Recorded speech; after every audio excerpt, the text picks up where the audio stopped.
Conspiracy theories చెప్తున్నాయి. ఈ విషయం మనలో చాలా తక్కువ మందికి తెలుసు. ఒక్కసారి ఆలోచించండి, చైనా వాళ్ళు తరతరాలుగా పాముల్ని గబ్బిలాలని తింటున్నారు. మరి అప్పుడు రాని ఈ వైరస్ కరెక్ట్ గా చైనా వాళ్ళకి సెలవులు ఇచ్చే టైంలోనే ఎందుకు వచ్చింది? అసలు ఈ వైరస్ ఆరంభం ఎలా జరిగింది? పాములు గబ్బిలాల నుండి ఈ వైరస్ ఒకరి నుండి మరొకరికి సోకిందా, లేదా కావాలని కృత్రిమంగా వైరస్ ని ల్యాబ్ లో బయో వెపన్ గా చైనా తయారు చేసిందా? అంటే ఖచ్చితంగా ల్యాబ్ లో ఆ వైరస్ ని ప్రపంచ ఆర్థిక వ్యవస్థల్ని దెబ్బతీయడానికి చైనా ఈ కుట్ర పనిందని కొన్ని కాన్స్పిరసీ థియరీస్ ద్వారా అర్థమవుతుంది. మరి ఆ కాన్స్పిరసీ థియరీస్ యొక్క కథనాల ప్రకారం అసలే ఈ కరోనా వైరస్ కి ఆరంభం ఎలా జరిగిందో ఇప్పుడు మనం తెలుసుకుందాం. కొన్ని కాన్స్పిరసీ థియరీస్ ని journal of geopolitics and international relations సంస్థ అయిన గ్రేట్ గేమ్ ఇండియా కథనం ప్రకారం అసలు ఈ వైరస్ ఎలా పుట్టుకొచ్చిందో ఇప్పుడు మనం తెలుసుకుందాం. అది జూన్ 13, 2012 ఒక 60 సంవత్సరాలు ఉన్న సౌదీలోని ఒక ముసలి వ్యక్తికి వారం రోజుల నుండి జ్వరం, దగ్గు, ఆయాసం, ఊపిరి తీసుకోవడం కష్టంగా ఉందని జెడ్డాలోని ఒక ప్రైవేట్ హాస్పిటల్ కి వెళ్లాడు. అంతకు ముందు వరకు అతనికి ఎటువంటి కార్డియోపుల్మనరీ లేదా రీనల్ డిసీజ్ హిస్టరీ లేదు. అతను ఎటువంటి లాంగ్ మెడిసిన్స్ కూడా వాడట్లేదు. స్మోకింగ్ చేసే అలవాటు లేదు. అయినా అతనికి ఆ జబ్బు తగ్గట్లేదు. అప్పుడు నిపుణులు అతనికి సార్స్ వైరస్ అంటుకున్నట్లు భావించారు. సార్స్ వైరస్ అంటే సివియర్ అక్యురేట్ రెస్పిరేటరీ సిండ్రోమ్. ఈ వైరస్ ప్రభావం దాదాపు కరోనా వైరస్ ప్రభావం లానే ఉంటుంది, కానీ కరోనాకి మాత్రం జంతువుల నుండి మనుషులకు సోకే ప్రభావం ఎక్కువగా ఉంటుంది. ఆ తర్వాత మే 4, 2013లో అతని నుండి తీసుకున్న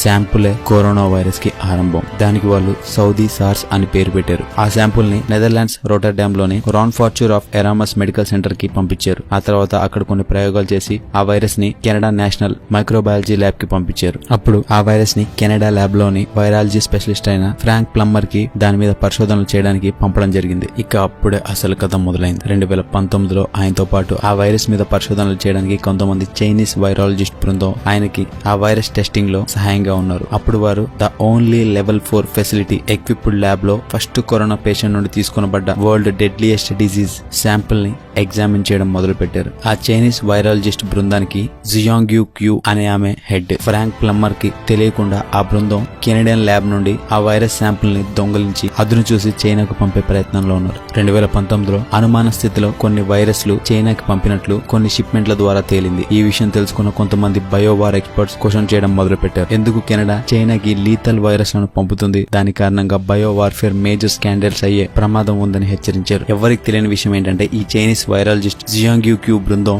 చైనీస్ బయో వార్ఫేర్ ఏజెంట్స్ లో భాగంగా ఉన్నారు. ఆ వైరస్ ని చైనాకి పంపిన తర్వాత సడన్ గా చైనాకి వెళ్లిపోతే డౌట్ వస్తుందని కెనడియన్ ల్యాబ్ లోనే పనిచేస్తూ 2 సంవత్సరాల్లో డాక్టర్ సియాంగ్యూ 5 సార్లు వుహాన్ నేషనల్ బయోసేఫ్టీ ల్యాబొరేటరీకి వెళ్లి వచ్చింది. ఈ ల్యాబ్లు ఎటువంటివంటే కెనడియన్ ల్యాబ్ ఏ విధంగా 4 లెవెల్ ఎక్విప్డ్ ల్యాబ్ చైనాకి వుహాన్ బయోసేఫ్టీ ల్యాబ్ అలా 4 లెవెల్ సేఫ్టీ ఎక్విప్డ్ ల్యాబ్. అసలు 4 లెవెల్ సేఫ్టీ ఎక్విప్డ్ ల్యాబ్ అంటే ఏంటంటే ప్రపంచంలోనే అత్యంత ప్రాణాంతకరమైన వైరస్లు ఈ 4 లెవెల్ సేఫ్టీ ఎక్విప్డ్ ల్యాబ్ లోనే పరీక్షిస్తారు. సార్స్, మెర్స్ వంటి వైరస్లని అటువంటి ఎక్విప్డ్ ల్యాబ్ లోనే పరీక్షించి వాటి మీద పరిశోధనలు చేస్తూ ఉంటారు. చైనా ల్యాబ్ కి అయితే వైరస్ శాంపుల్ చేరిపోయింది. ఇక దాన్ని బయో వెపన్ లా తయారు చేసే పని ఒక్కటి మిగిలి ఉంది. అప్పుడు చైనా ఆ వైరస్ గురించి బాగా తెలిసిన డాక్టర్ సియాంగ్యూకే ఆ పనిని అప్పగించింది. వెంటనే ఆ సమాచారం తెలుసుకున్న డాక్టర్ సియాంగ్యూ బృందం కెనడా ల్యాబ్ నుండి చైనాకు వెళ్లిపోయారు. అదే సమయంలో corona virus first patient sample అందిన ఫ్రాంక్ ప్లమ్మర్ తన 40వ యానివర్సరీ వేడుకలు జరుపుకోవడానికి కెనియాలోని నెమేబియా వెళ్లాడు. అక్కడ ఒక ఇన్స్టిట్యూట్ లో ఆయన ప్రసంగం కూడా చేయాల్సి ఉంది. సడన్ గా అనుమాన స్థితిలో ఆ మీటింగ్ లో ఆయన చనిపోయాడు. ఆ తర్వాత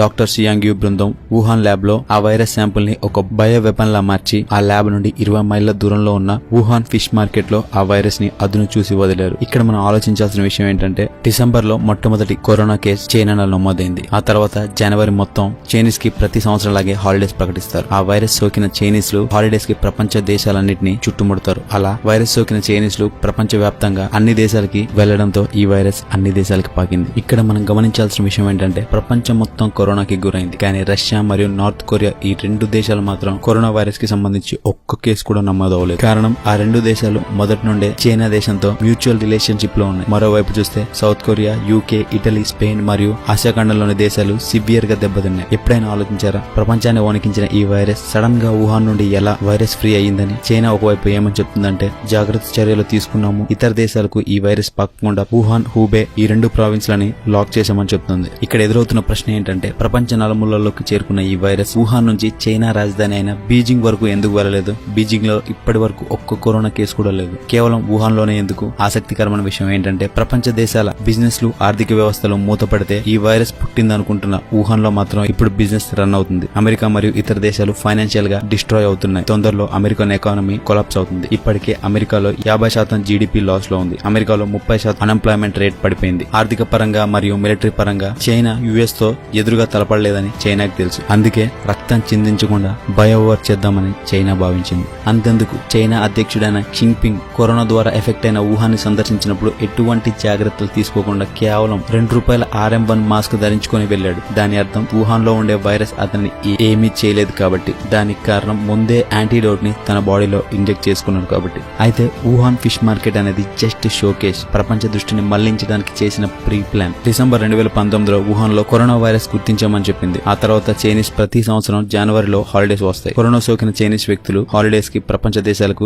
ఏరోప్లేన్ ద్వారా ప్రయాణిస్తారు. ప్రపంచ దేశాలకు కరోనా అంటించడానికి అదే సరైన సమయం అనుకుంది చైనా. అది సరిపోదన్నట్టు China lunar new year holidays అని ఫిబ్రవరి 2 నుండి ఫిబ్రవరి 9 వరకు ఆ సెలవుల్ని పొడిగించింది. అప్పటికే ప్రపంచ దేశాల్లో చైనా కరోనాని అంటించేసింది. దానివల్ల ప్రపంచ దేశాల ఆర్థిక వ్యవస్థలు బాగా దెబ్బతిన్నాయి. ఇప్పటికే కొన్ని దేశాల స్టాక్స్ చైనా తన గుప్పెట్లో పెట్టుకుంది. కొంతకాలం తర్వాత అమెరికా స్టాక్స్ కూడా చైనా తన ఆధీనంలోకి తెచ్చుకుంటుంది. మొదటి నుండే ప్రపంచ దేశాల ఎకానమీని కంట్రోల్ చేయాలన్నదే చైనా యొక్క విజన్. తొందరలోనే చైనా రీసెర్చర్స్ కరోనాకి మందు కనిపెట్టారని అనౌన్స్ చేస్తుంది. అప్పటికే ప్రపంచంలోని అన్ని దేశాలు చైనాకి బానిసవుతాయి. ప్రపంచంలోనే అతిపెద్ద ఆర్థిక వ్యవస్థగా చైనా ఎదుగుతుంది. అప్పుడు ఆ దేశాలన్నీ చైనా తన గుప్పట్లో పెట్టుకుంటుంది. మనం బాగా గుర్తుంచుకోవాల్సిన విషయం ఏంటంటే కొన్ని సంవత్సరాల క్రితం సార్స్ వైరస్ ని స్ప్రెడ్ చేసింది చైనానే. ఇప్పుడు కరోనా వైరస్ ని డెవలప్ చేసింది చైనానే. ఇది సరిపోదన్నట్టు ఇప్పుడు చైనా మరొక కొత్త వైరస్ ని ప్రయోగిస్తుంది. దాని పేరే హాంటా వైరస్. ఈ వైరస్ ఎలుకల జినోమ్ తో తయారు చేశారు. ఈ వైరస్ వల్ల చైనాలో ఆల్రెడీ ఒకరు చనిపోయారు. 32 మందికి హాంటా పాజిటివ్ కేసెస్ చైనాలో ఉన్నాయి. చైనా ఇప్పుడు